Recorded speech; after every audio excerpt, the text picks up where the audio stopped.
When I walk outside and I see flowers and animals, I often ask myself how they see the world and trying to learn about it.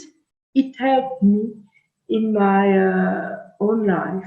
Ah, molt bé. Mira com ajudes els teus pares. D'ells aprendràs tots els secrets per fer les millors construccions. Oh, vaja, per què no puc ser un ànec? Els ànecs no han de construir res. In nature, you have so many ways to answer a question or to be happy.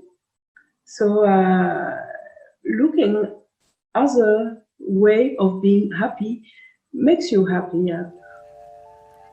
Hi ha dos mons en aquest món.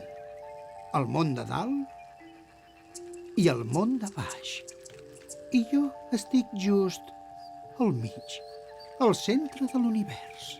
I like it because when you make a sculpture in paper, you will see that this is not a real kingfisher. This is a paper kingfisher. You won't tell you, I see a film with the true story of a kingfisher. This is a human vision of nature. Ah, ja ho entenc. Ara em toca a mi trobar un lloc per viure.